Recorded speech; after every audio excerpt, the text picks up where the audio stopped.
दुनिया के सबसे लोकप्रिय राजनेता,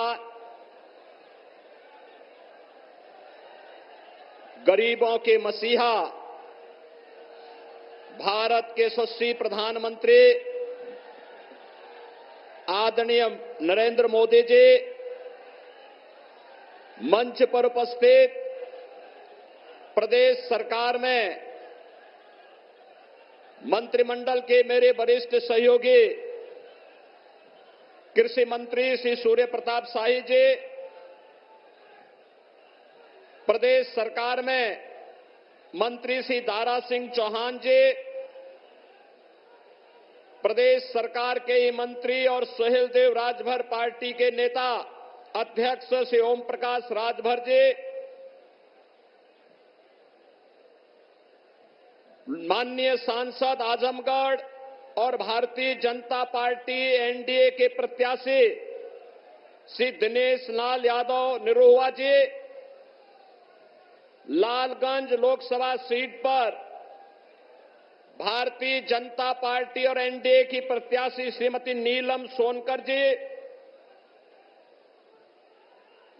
कार्यक्रम का संचालन कर रही लालगंज की सांसद श्रीमती संगीता आजाद जी, भारतीय जनता पार्टी के प्रदेश के महामंत्री श्री गोविंद नारायण शुक्ल जी,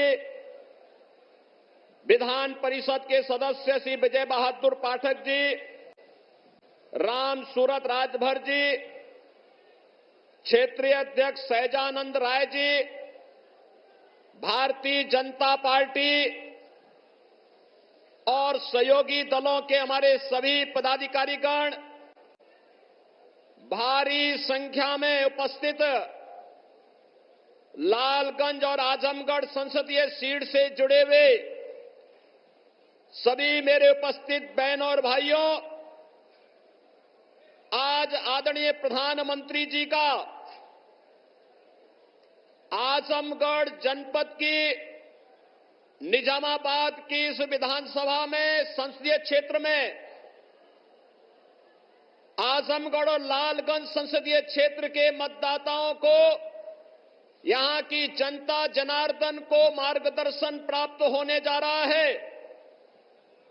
इस अवसर पर नए भारत के शिल्पी, भारत के सांस्कृतिक नवजागरण के पुरोधा, गरीबों के मसीहा, 10 वर्ष के अंदर जिन्होंने भारत के कायाकल्प को करके दुनिया के अंदर सम्मान बढ़ाया है, ऐसे प्रधानमंत्री मोदी जी का मैं आप सबकी ओर से, प्रदेशवासियों की ओर से हृदय से स्वागत करता हूं, अभिनंदन करता हूं। बहनों और भाइयों, ये हम सबका सौभाग्य है, भारतवासियों का सौभाग्य है कि आज दुनिया का सबसे लोकप्रिय राजनेता, जिनके मन में गरीबों के प्रति, नौजवानों के प्रति, अन्नदाता किसानों के प्रति, अपने परंपरागत हस्तशिल्पी और कारीगरों के प्रति, जिनके मन में महिलाओं के उत्थान के प्रति एक पीड़ा है, एक संवेदना है, और जिन्होंने अपना पूरा जीवन मां भारती के चरणों में समर्पित करते हुए उनकी खुशहाली और उनके उत्थान के लिए समर्पित किया है, ऐसे प्रधानमंत्री मोदी जी का आगमन आज आजमगढ़ की धरती पर हुआ है। बहनों और भाइयों, आज से 10 वर्ष पहले का भारत पहचान के संकट से और विश्वास के संकट से जूझ रहा था। सुरक्षा का एक खतरा हर एक व्यक्ति के ऊपर मंडरा रहा था।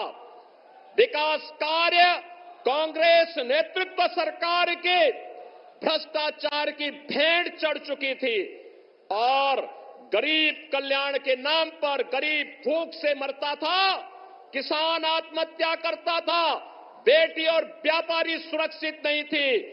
और आजमगढ़ का तो कहना ही क्या है, कहीं भी देश और दुनिया में आतंकी घटना घटित होती थी, उसके तार इस आजमगढ़ जनपद से जुड़ करके पूरे आजमगढ़ को बदनाम कराया जाता था। बहनों भाइयों, पिछले 10 वर्ष में आपने बदलते हुए भारत को देखा है। एक नया भारत का दर्शन कर रहे हैं। दुनिया के अंदर सम्मान बढ़ा है, सीमाएं सुरक्षित हुई हैं, आतंकवाद और नक्सलवाद पर प्रभावी अंकुश लगा है। और यही नहीं, अब आजमगढ़ में आदरणीय प्रधानमंत्री जी ने महाराज सुहेलदेव के नाम पर एक विश्वविद्यालय दे दिया है। आजमगढ़ को पूर्वांचल एक्सप्रेसवे दे दिया है। और अभी 2 महीने पहले ही प्रधानमंत्री जी आजमगढ़ आए थे।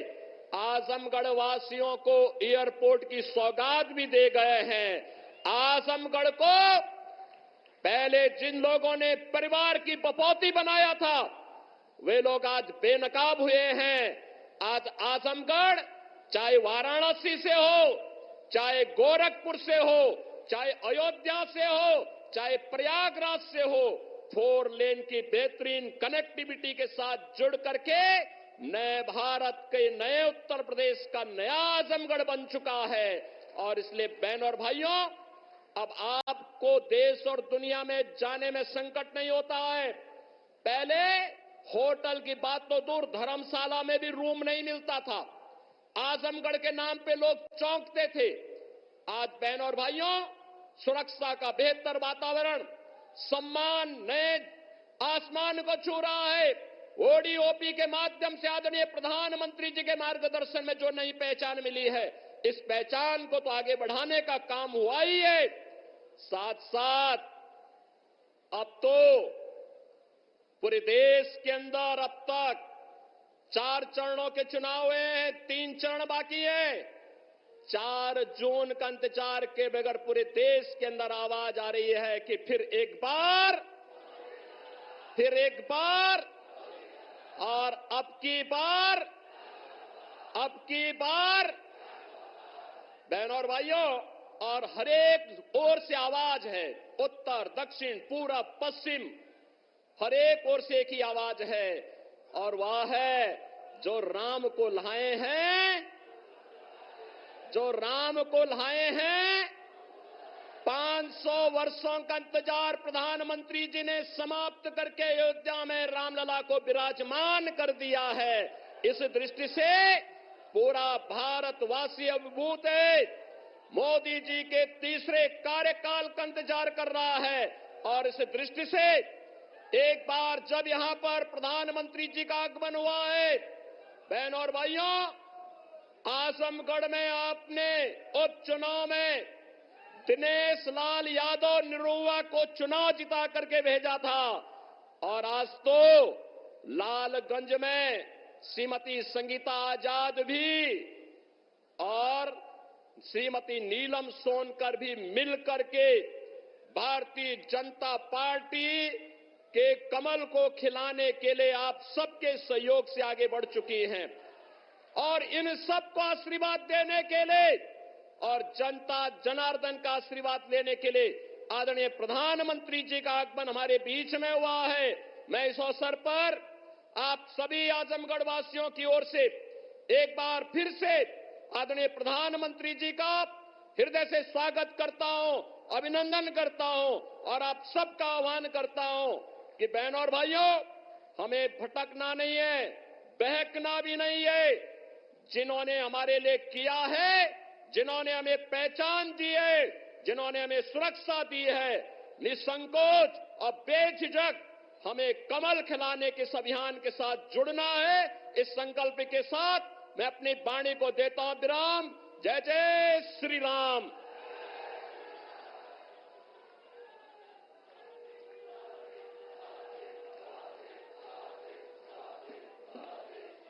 भारतीय जनता पार्टी के इस विशाल जनसभा में हमारे देश के यशस्वी प्रधानमंत्री आदरणीय मोदी जी का एवं उत्तर प्रदेश के मुख्यमंत्री आदरणीय योगी आदित्यनाथ जी का मैं इस आजमगढ़ की धरती पर स्वागत वंदन अभिनंदन करती हूँ। आधुनिक भारत के निर्माता, पूरे विश्व में भारत को विश्व गुरु बनाने का संकल्प जिन्होंने लिया, आजाद भारत में महिलाओं को सम्मान किसी ने दिया तो बाबा साहब डॉक्टर भीमराव अंबेडकर जी ने संविधान में हिंदू कोड बिल के माध्यम से दिया। और उसके बाद अगर किसी ने महिलाओं की सुध ली तो आदरणीय प्रधानमंत्री मोदी जी ने ली, जिन्होंने अपने कार्यकाल में महिलाओं को 20 से भी ज्यादा योजना देकर, जिनमें उज्ज्वला योजना से लेकर 3 तलाक जैसी कुरीति को हटाना वाली 3 तलाक की कुरीति को हटाना क्यों न हो, और राजनीति में महिलाओं के सिर पर ताज पहनाकर नारी शक्ति वंदन अधिनियम में 33% आरक्षण देने का काम किया है। मैं यह दावे के साथ कह सकती हूँ कि जब तक देश में मोदी जी की सरकार है, तब तक भारत का संविधान सुरक्षित है, भारत का लोकतंत्र सुरक्षित है। जो राम को लाए हैं, जो धारा 370 हटाए हैं, भारतवर्ष के करोड़ों माताओं के लाल, बहनों के दुलारे, युवाओं के दिलों की धड़कन, आदरणीय प्रधानमंत्री जी को मैं आमंत्रित करना चाहूंगी कि वो मंच पर आए और आजमगढ़ और लालगंज की जनता को मार्गदर्शन दे और ऊर्जा प्रदान करने की कृपा करें। आदरणीय प्रधानमंत्री जी, नरेंद्र मोदी जिंदाबाद, नरेंद्र मोदी जिंदाबाद, भारतीय जनता पार्टी, भारतीय जनता पार्टी। राम राम। सब भैया बहनी के पाए लागी।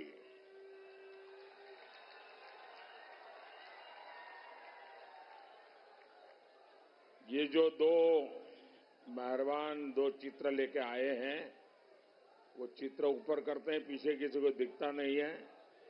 एसपी जी के लोग ये चित्र ले लें उनसे, और आप पीछे अपना आता पता लिख देना। खुद का मत लिखना, पेंटर का लिखना, जिस आर्टिस्ट ने बनाया है उसका नाम लिखना, तो मैं उसको चिट्ठी जरूर भेजूंगा। उनसे कलेक्ट कर लें, कोई ले लीजिए भाई। अच्छा, यहां जो 5-6 लोग खड़े हैं, ये जो यहां 5-6 लोग खड़े हैं, वो पीछे सबको परेशान कर रहे हैं। जरा वो वहां से जगह करें।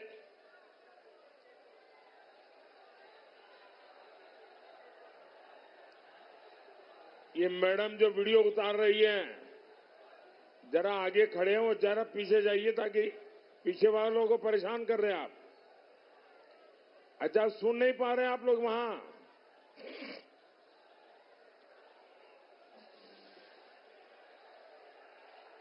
मैं आप दोनों बहनों को कह रहा हूं,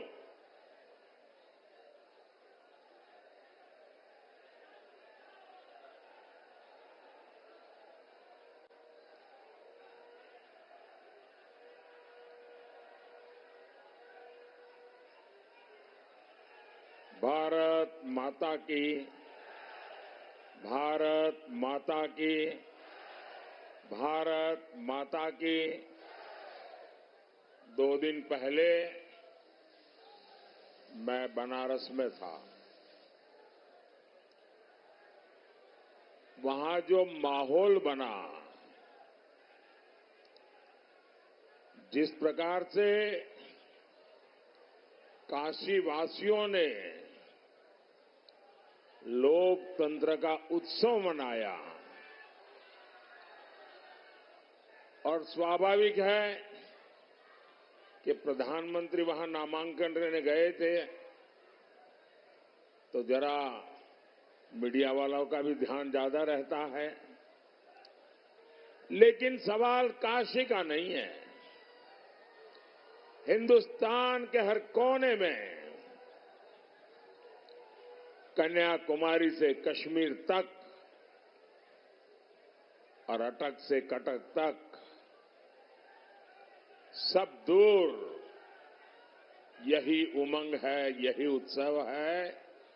और लोकतंत्र की क्या ताकत है, उस पर दुनिया का ध्यान गया है। और मैं पहली बार देख रहा हूं कि दुनिया के अखबारों में पहले पेज पर भारत के लोकतंत्र के उत्सव की खबरें छाई हुई हैं। भारत के भाई आपका आप बैठिए और एक बार भी खड़े नहीं होंगे आप।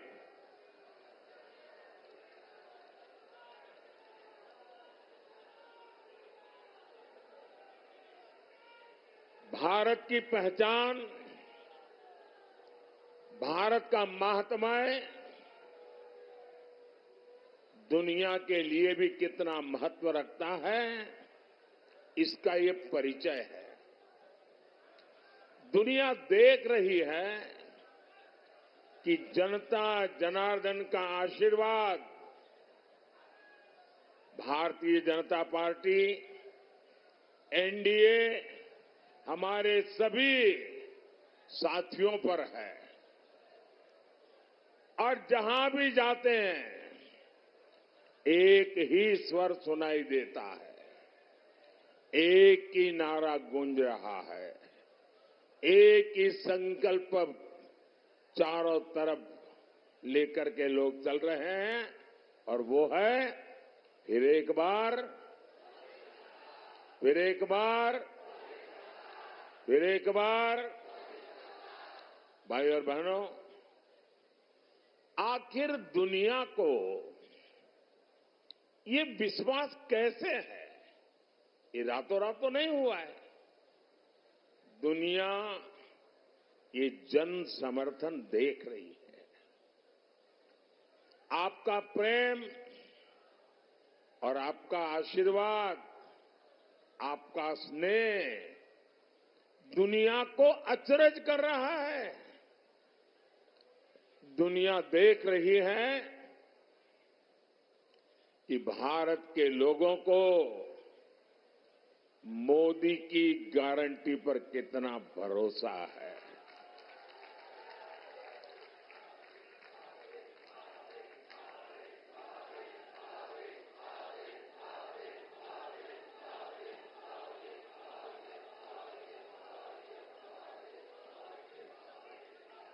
साथियों, मोदी की गारंटी का मतलब क्या होता है, इसका ताजा उदाहरण सीएए कानून है। सीएए कानून है।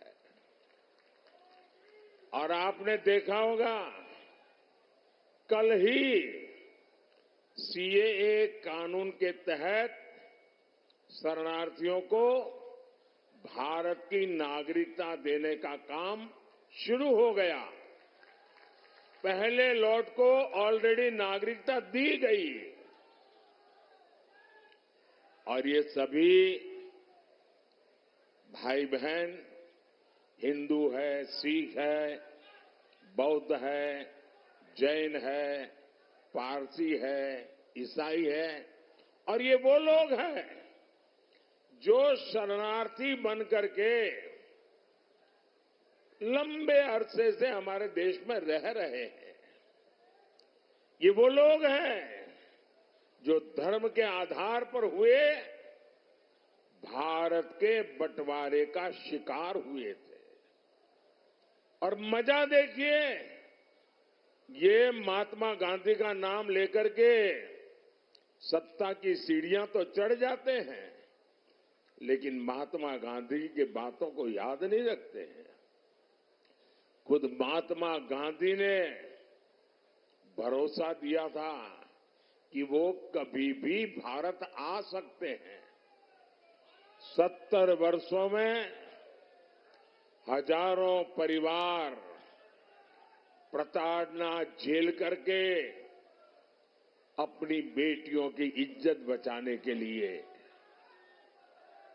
अपना धर्म, अपनी संस्कृति, अपनी परंपरा को बचाने के लिए मजबूरन मुसीबत के मारे भारत मां की कोख में आकर के शरण लिया। लेकिन कांग्रेस ने इनकी कभी सूध नहीं ली, क्योंकि ये कांग्रेस के वोट बैंक नहीं थे। और ये लोग कौन है? ज्यादातर इसमें मेरे दलित भाई बहन हैं, मेरे ओबीसी समाज के भाई बहन हैं, मेरे पिछड़े भाई बहन हैं। आज और इसलिए इन पर वहां तो जुल्म हुआ ही हुआ, वोट बैंक की राजनीति में डूबे हुए यहां के कांग्रेस की सरकारों ने भी और उनके साथियों ने भी इन पर जुल्म करने में कोई कमी नहीं रखी। लेकिन यहां सपा, कांग्रेस और इंडी गठबंधन वालों ने इनके साथ क्या किया? इन्होंने सीएए के नाम पर ऐसा झूठ का पहाड़ खड़ा कर दिया, ऐसा झूठ चलाया। सपा, कांग्रेस जैसे दलों ने यूपी सहित पूरे देश को दंगों की आग में झोंकने का भरपूर प्रयास किया। आज तक ये इंडी गठबंधन वाले कहते हैं कि मोदी ये जो सीएए लाया है ना, जिस दिन मोदी जाएगा ये सीएए भी जाएगा। भाइयों बहनों, क्या इस देश में अब कोई माई का लाल पैदा हुआ है जो सीएए को खत्म कर सके?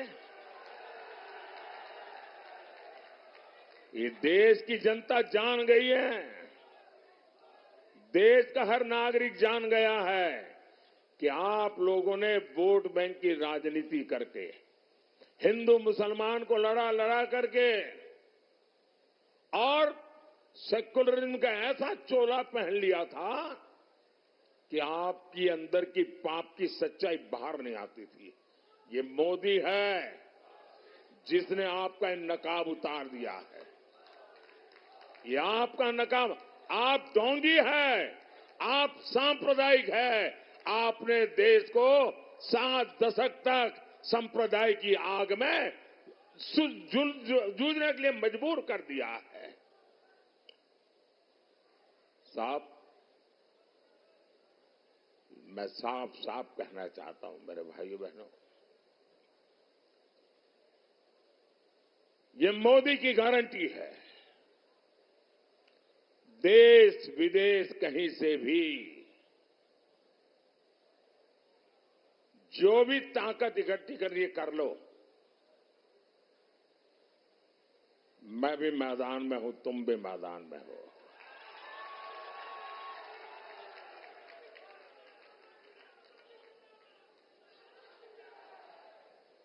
आप सीएए नहीं मिटा पाओगे।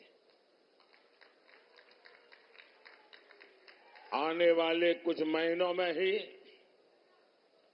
पश्चिम बंगाल से लेकर दिल्ली, पंजाब तक हजारों शरणार्थी परिवार मां भारती की गोद में रह रहे हैं, अनाथ की तरह रह रहे हैं। वो अब सम्मान के साथ रहेंगे, उनके पास उनकी एक पहचान होगी, वो मां भारती के बेटे कहने के हकदार हो जाएंगे। हमारे उत्तर प्रदेश में भी ऐसे लाखों परिवार बसे हुए हैं जी।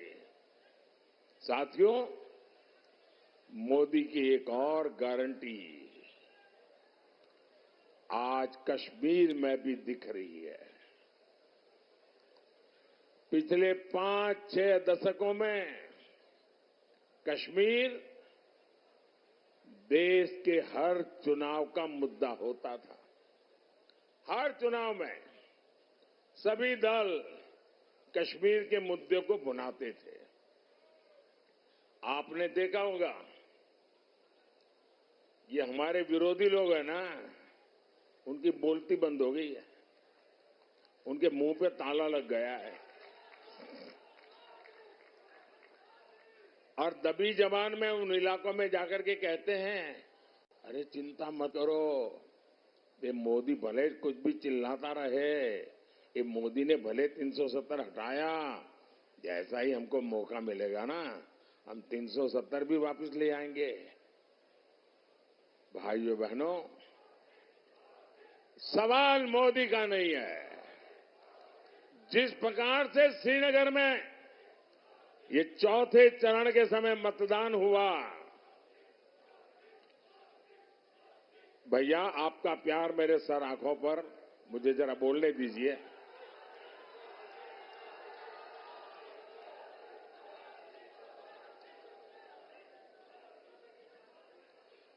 चौथे चरण में श्रीनगर में जो मतदान हुआ है, 40 साल के बाद वहां भारत के लोकतंत्र का उत्सव मनाया गया, भारत के संविधान का गौरवगान किया गया और मतदान करके लोग गर्व अनुभव कर रहे थे कि वे हिंदुस्तान की सरकार बनाने जा रहे हैं। श्रीनगर के जीवन में बहुत बड़ा दिन था और श्रीनगर के लोगों का उत्साह है ना, वो साफ दिखाता है कि अब कोई भी 370 वापस ला करके वोट बैंक की राजनीति नहीं कर पाएगा।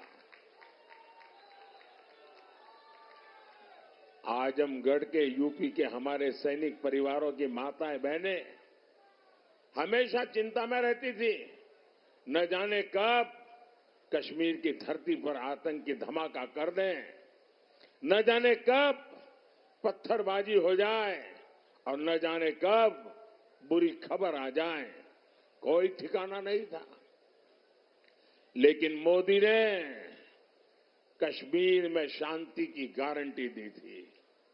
मोदी ने 370 की दीवार गिरा दी, 370 की दीवार गिराई। पहले वहां चुनाव आते थे तो हड़तालें होती थी, मतदान करने वालों को मौत की मुसीबत आ जाती थी, आतंक की धमकी देते थे। लेकिन इस बार श्रीनगर में पिछले अनेक चुनावों के रिकॉर्ड टूट गए भाइयों।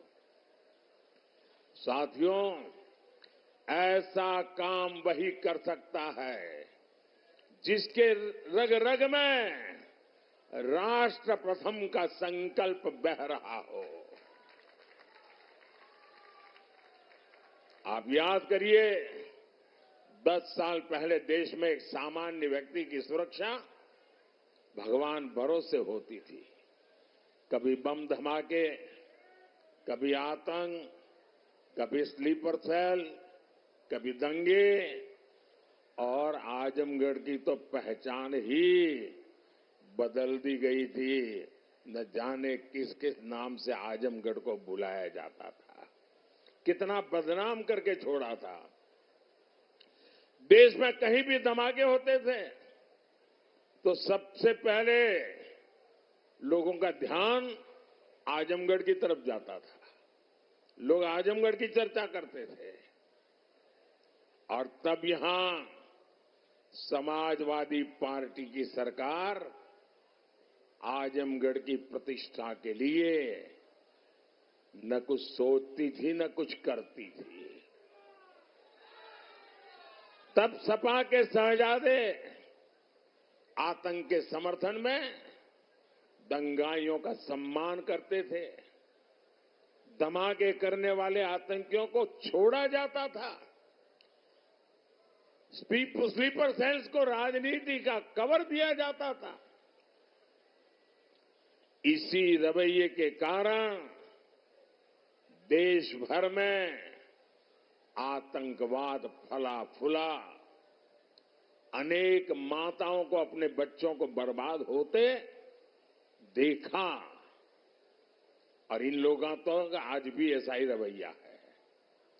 भाइयों और बहनों, सपा कांग्रेस दल दो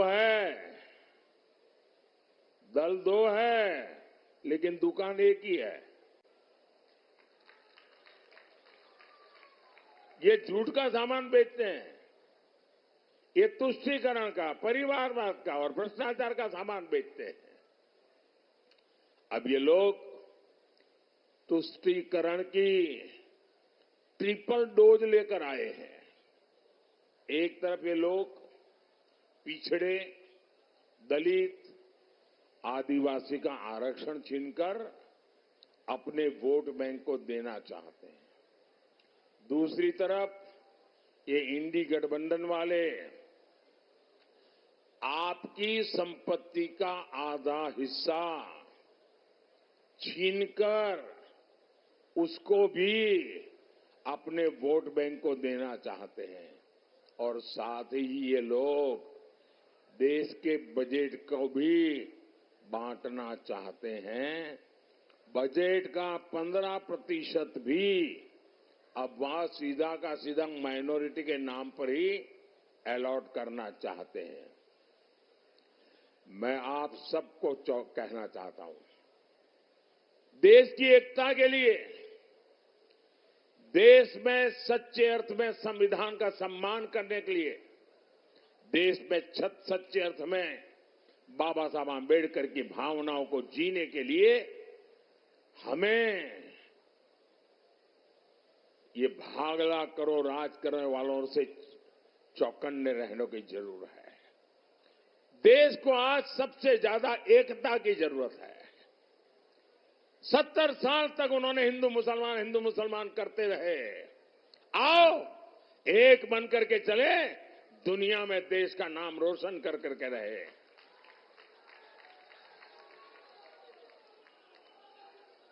साथियों, इंडी गठबंधन तुष्टीकरण के दलदल में पूरी तरह धंस चुकी है। समाजवादी पार्टी के शीर्ष नेता राम मंदिर को लेकर आए दिन घटिया बातें कर रहे हैं।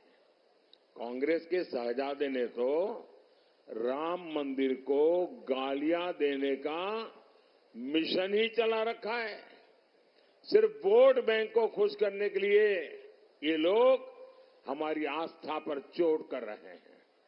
साथियों, यहां इतनी बड़ी संख्या में हमारी माताएं बहनें आई हैं। मोदी आपका जीवन बेहतर बनाने के लिए दिन रात एक कर रहा है। आज हर गरीब को मुफ्त अनाज मिल रहा है।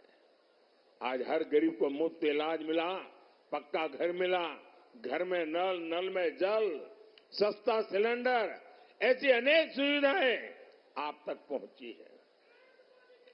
क्या समाजवादी सरकार में, कांग्रेस की सरकार में उन लोगों ने आपकी कभी चिंता की थी क्या? उन्हें आपको अपने हाल पर छोड़ दिया था कि नहीं छोड़ दिया था? ये मोदी है जो आपके जीवन से हर चिंता को दूर कर रहा है। अभी मोदी ने एक और बड़ा फैसला लिया है। आपके घर में और यहां जितने लोग हैं, इन सबके काम आने वाला है। आप किस जात में पैदा हुए, किस बिरादरी में पैदा हुए, आप धनी हैं नहीं हैं, पढ़े लिखे हैं नहीं है, गांव में रहते हैं शहर, कुछ नहीं, सबके सब, क्योंकि मेरा तो मंत्र है सबका साथ सबका विकास। अब आपके घर में और आजकल हर परिवार में बुजुर्ग लोग होते ही होते हैं। माँ बाप, दादा दादी, चाचा चाची, नाना नानी, कोई न कोई बुजुर्ग होते हैं। और 70 साल के बाद छोटी मोटी कोई बीमारी भी होती है, दवाई का खर्चा भी होता है। अब जो बेटा या बेटी कमाते हैं, उनके मन में यही रहता है कि पिताजी की खिलाने पिलाने में तो कोई प्रॉब्लम नहीं है, लेकिन अगर दवाई का बोझ आ जाए तो बेटा बेटी चिंता में लग जाते हैं। अरे कैसे करेंगे भाई? उनके सामने प्रश्न होता है कि बच्चों का परवरिश करें कि बुजुर्गों की चिंता करें। जिम्मेवारी भी है, दोनों जिम्मेवारी है, लेकिन अब आपको चिंता करने की जरूरत नहीं है। ये चिंता ये आपका बेटा मोदी करेगा। 70 साल से ऊपर के आपके परिवार में जो भी लोग होंगे, उन सबकी बीमारी में इलाज के खर्च की जिम्मेवारी मोदी की। ये मोदी की गारंटी है। घुटने की दिक्कत हो, हार्ट की परेशानी हो, कोई भी बीमारी हो, हर बुजुर्ग का इलाज होगा और वो भी मुफ्त होगा। साथियों, मोदी ने एक और योजना शुरू की है। इसमें बिजली बिल 0 हो जाता है। बिजली बिल 0।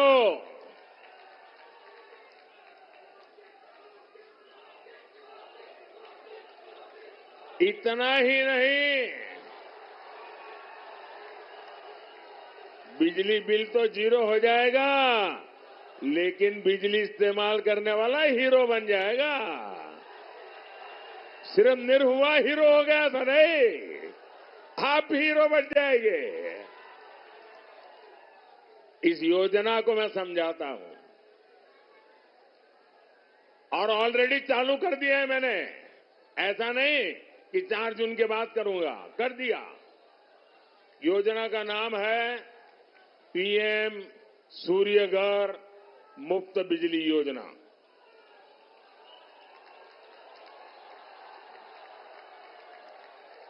आप ऑनलाइन जाकर के अभी से रजिस्ट्री करवा सकते हैं, वो ऑनलाइन चालू है। ये योजना क्या है? मोदी आपको 75,000 रुपया देगा, आपकी जरूरत के हिसाब से 75,000 रुपया तक मोदी देगा। कितना कितना? उसमें से आप घर पर सोलर पैनल लगाएंगे और जो सोलर की बिजली होगी उसका आप अपने परिवार के लिए उपयोग करेंगे, और जो ज्यादा बिजली होगी वो योगी जी की सरकार खरीद लेगी।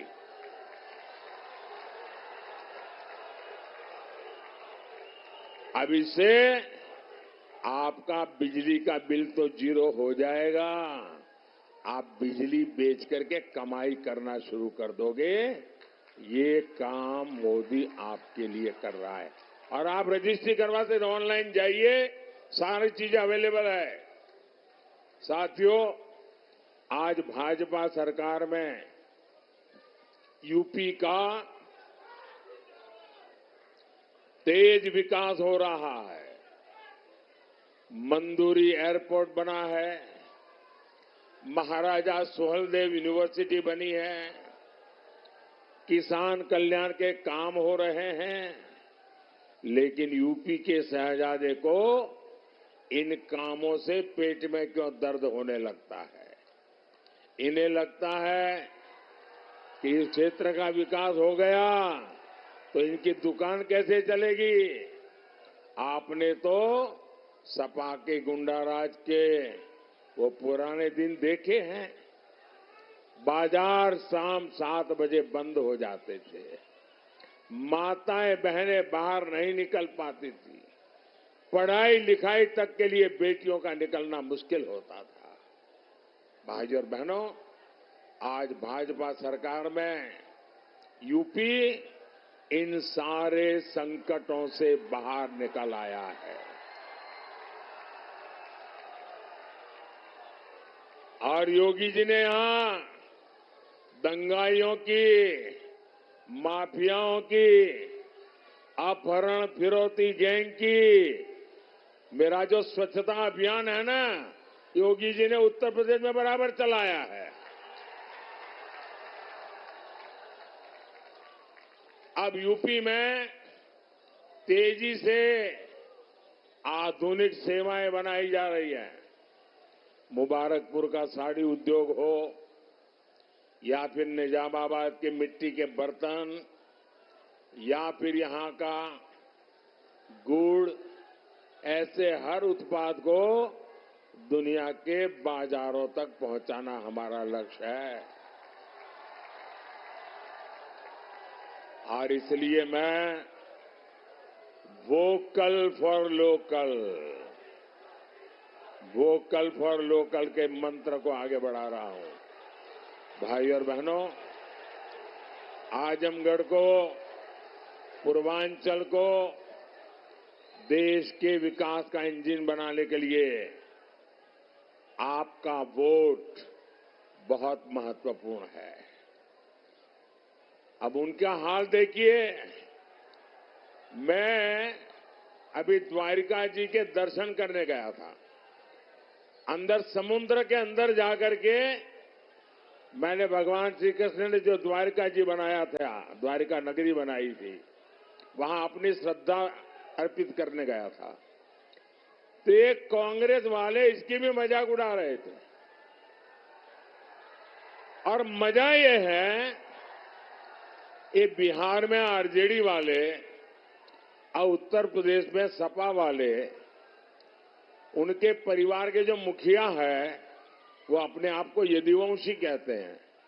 अरे तुम कैसे आदिवासी हो यार? जिसके साथ बैठते हो वो तो भगवान श्री कृष्ण को गाली दे रहा है रे। और हम यदुवंश का महात्मा देखिए। अरे मध्य प्रदेश में वोट के लिए नहीं, हमारा मुख्यमंत्री है मोहन यादव।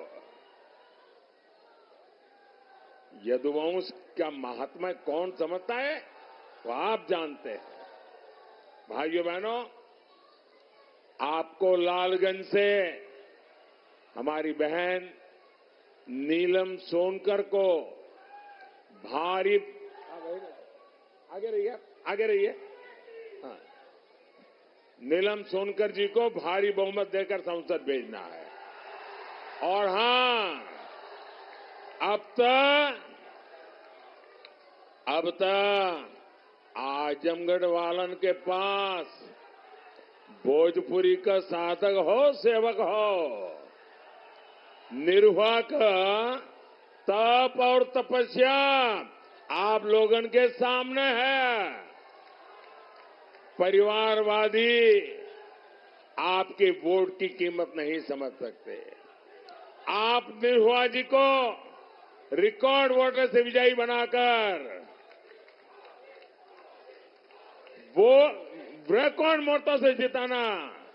और दूसरा, बाकी हम तो बगल में बनारस में हुई है।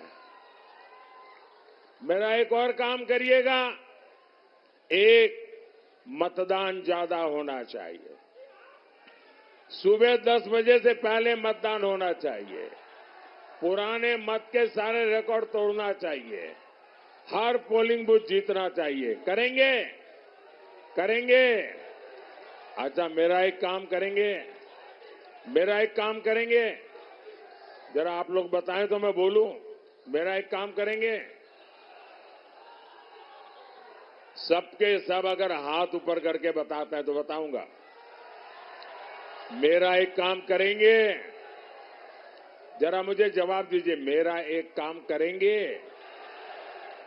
एक काम करना, ज्यादा से ज्यादा परिवारों में जाना, ज्यादा से ज्यादा लोगों को मिलना और कहना कि अपने मोदी जी आए थे और मोदी जी ने परिवार के सबको राम राम कहा है। मेरा राम राम पहुंचा देंगे, हर एक को मेरा राम राम पहुंचा देंगे। बोलिए भारत माता की, भारत माता की, भारत माता की। बहुत बहुत धन्यवाद।